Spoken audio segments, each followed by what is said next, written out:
બેયના કુખેથી એક એક દીકરાનો જન્મ.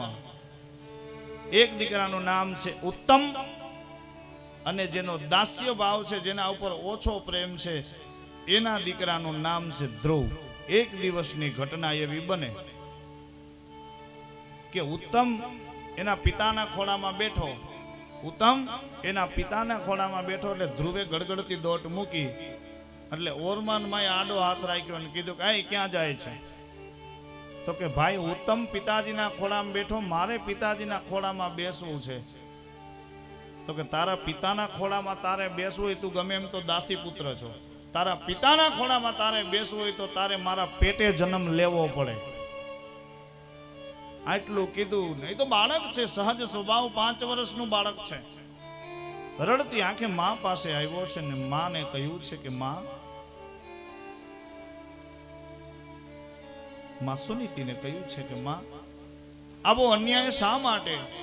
એક જ બાપના દીકરા પણ માં અલગ અલગ, પણ એ અલગ અલગ દીકરાઓને એક વ્યવહાર કેમ નહીં માં? કેમ બેટા, શું થયું? તો કે ભાઈ ઉત્તમ પિતાના ખોળામાં બેઠો ને તો મને પણ પિતાના ખોળામાં બેસવાની તીવ્ર ઈચ્છા થઈ, પણ ઓરમાનમાં સુરુચિએ મને રોક્યો અને કહ્યું કે તારે તારા પિતાના ખોળામાં બેસવું હોય તો મારા પેટે જન્મ ધારણ કરવો પડે. માં આટલો ભેદભાવ કેમ? અને આ માં છે, માને ખબર હોય કે બાળકને કેમ સમજાવવું. ત્યારે માં બોલ્યા છે કે બેટા ધ્રુવ, તારી ઓરમાન માના કઠોર વચન એનું તું ઓછું ન લગાડે. મૂળ તો તારે તારા પિતાના ખોળામાં બેસવું છે ને? તો કે હા, તારા પિતાના ખોળામાં બેસવાથી તને ઓરમાન માએ રોક્યો, આટલું બધું દુઃખ થયું, પણ હું તને કહું છું સાંભળ બેટા,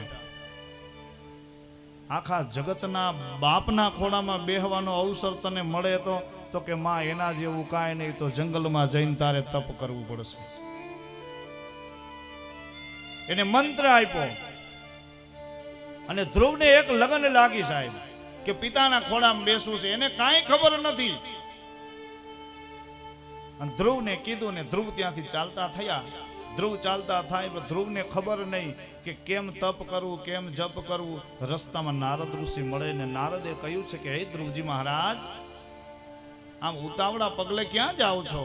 અને ધ્રુવે બધી વાત કરી. નારદની આંખમાં અશ્રુની ધારાઓ આવી કે આવડા એવા બાળકને સાવકી માના કઠોર વચનો આટલા બધા હૃદયે લાગ્યા. તો કે તું જઈને તપ કેમ કરીશ? તો કે એ મને નથી ખબર. તો કે ક્યાં જઈને તપ કરીશ? તો કે એ મને નથી ખબર. ને ત્યારે નારદે કીધું છે કે સામે મધુવનની અંદર જઈ અને તમે ભગવાન નારાયણનું નામ લ્યો. ઓમ નમો ભગવતે વાસુદેવાય. શબ્દો બહુ સમજવા જેવા છે. ઓમ નમો ભગવતે.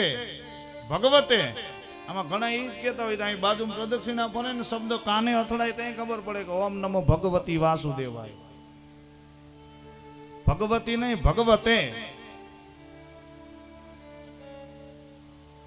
ઓમ નમો ભગવતે વાસુદેવાય મંત્ર આપ્યો. ધ્રુવને કીધું પેલા 6 મહિના એકટાણું કરજે, અને એ છતાં હરિદર્શન ન દે તો માત્ર ફળ ફ્રૂટ લેજે, એટલે કે ફલાહાર કરજે. એ છતાં જો હરિદર્શન ન દે તો માત્ર જળનો આહાર લેજે, અને જળનો આહાર લેવા છતાં જો તમને હરિદર્શન ન દે તો માત્ર પ્રાણવાયુ ઉપર તમે ભગવાન નારાયણનું તપ કરો. તો કે પ્રાણવાયુ લેવા છતાં જો હરિ તમને દર્શન ન દે તો છેલ્લી પરીક્ષા, તમે પ્રાણવાયુનો ત્યાગ કરી અને નારાયણનું નામ સુમિરન છોડતા નહીં. ધ્રુવજી આવે. ઓમ નમો ભગવતે વાસુદેવાય. ઓમ નમો ભગવતે વાસુદેવાય. ઓમ નમો ભગવતે, આપણે બધા સાથે, વાસુદેવાય. ઓમ નમો ભગવતે વાસુદેવાય. ઓમ નમો ભગવતે વાસુદેવાય. વાસુદેવાય. ઓમ નમો ભગવતે વાસુદેવાય. ઓમ નમો. ભગવતે 6 મહિના વીત્યા, 12 મહિના વીત્યા, જળ ઉપર આહાર લીધો છતાં હરિનારાયણે દર્શન ના આપ્યા ભગવતે અને છેલ્લે જળનો ત્યાગ કરી માત્ર પ્રાણવાયુ લઈ, માત્ર ને માત્ર કેવળ પ્રાણવાયુ લઈ અને નારાયણનું તપ કરે. અને એ નારાયણનું તપ કરતા કરતા કહેવાય આખું વૈકુંઠ ડોલવા લાગ્યું. લક્ષ્મીજીએ પૂછ્યું કે આ વૈકુંઠ ડોલે છે શા માટે? તો કે એક મારો ભક્ત મને પોકાર કરી રહ્યો. તો કે જાઓ ને દર્શન આપો ને. તો કે હજી છેલ્લી પરીક્ષા બાકી છે, જ્યારે એના શ્વાસા બંધ થાને ત્યારે હું જઈશ ને. ત્યારે લક્ષ્મીજીએ કહ્યું છે કે પ્રભુ શ્વાસા બંધ થઈ જશે અને તમારે ને એને બેને છેટું પડી જશે, કોઈ તમારું નામ નહીં લે. હવે ઉતાવળ રાખો કે બાળક બહુ નાનું છે. અને હરિનારાયણ ત્યાં આવ્યા અને કહેવાય શંખ ચક્ર ગદા પદ્મધારી પોતાના વિરાટ સ્વરૂપની અંદર નારાયણ પ્રગટ થયા. અને નારાયણ પ્રગટ થઈ અને ધ્રુવ જે મંત્રનો ઉચ્ચાર કરતા હતા અને મંત્રને એને ઊભા રાખવી દીધા, ઊભો રાખવી દીધો. હવે ધ્રુવ ઓમ નમો ભગવતે વાસુદેવાય સિવાય કાંઈ બોલે નહીં.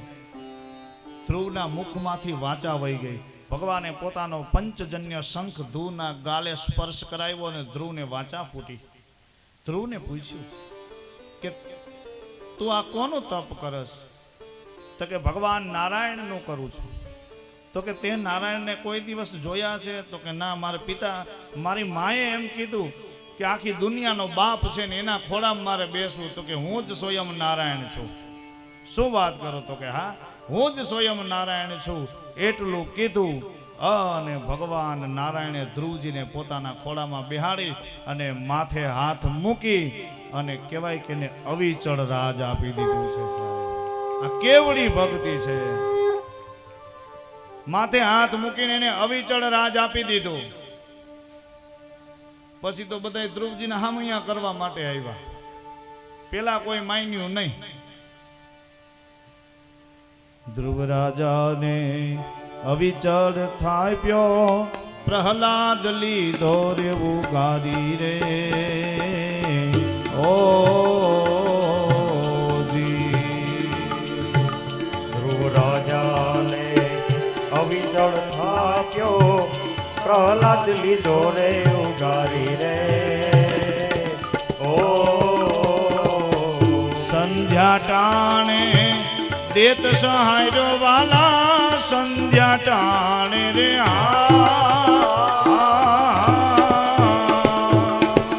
સંધ્યા ટાણે દેત્ય સહાર્યો, સંધ્યા ટાણે રે એ દેત સહાયો હરિએ નોર વધારે ભજનમાં, હરિએ નોર વધારે ભજનમાં. હમણાં સાંજે 5:30 વાગે જેમ ધ્રુવનો ઉદ્ધાર થયો એમ પ્રહલાદ પણ હરિને બોલાવવાનો છે સાહેબ. હવે બધા ભગવાનના પ્રાગટ્યની કથાઓ આવશે. એ પહેલા આપણી કથાની અંદર જે બધા મહેમાનો પધાર્યા છે અને એમાંય સાહેબ જે આપણે આટલા અહીંયા ટીવી જો આ કથા લાઈવ સાંભળીએ છીએ એના કરતાં હજારો માણસો અત્યારે મોબાઈલમાં ટીવીમાં આપણી કથા લાઈવ જે જોઈ રહ્યા છે. એ આકાર ફિલ્મ રાજેશભાઈ સગપરિયા અહીંયા પધાર્યા. જોરદાર તાલીઓના ગડગડાટથી આપણે એને વધાવીએ સાહેબ. જોકે એની સેવા અવિરત કાયમની માટે અહીંયા છે. અને એથી સહવિશેષ સોનામાં સુગંધ કે હમણાં 10 દિવસ પહેલા જ મારી કથા રાજુભાઈ સગપરી આવે. રાજુભાઈ આવો. 10 દિવસ પહેલા મારી કથા જુનાગઢની જો બાજુમાં બાબુ હારી લાઈવ યુટ્યુબ પર મેકી છે. હા રાજુભાઈ થોડું મેકા છે. એની ચેનલ છે યુટ્યુબ ગુસ્ટા. હવે આપણે બે દાતાઓનું સન્માન લઈ લઈ. નંદુબેન દેવરાજભાઈ મોલિયા સ્વદામજી નંદુબેન દેવરાજભાઈ મોલિયા, સ્વ દેવરાજભાઈ કાનજીભાઈ મોલિયા, હસ્તે નંદુબેન દેવરાજભાઈ મોલિયા હું તો અહીંયા આવે. નંદુબેન અહીંયા પધારેલા છે, અહીંયા આવે.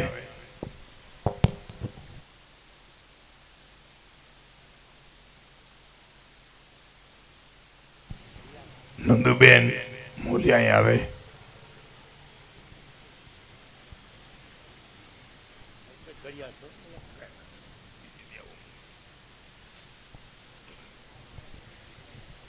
નંદુબેન મોલિયા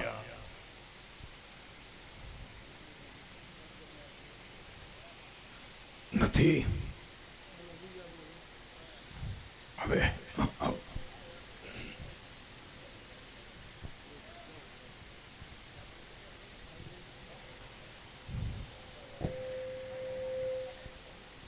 લાલો જગદીશભાઈ કિશોરભાઈ ટીમ્બડિયા જો અહીં હોય તો પધારે.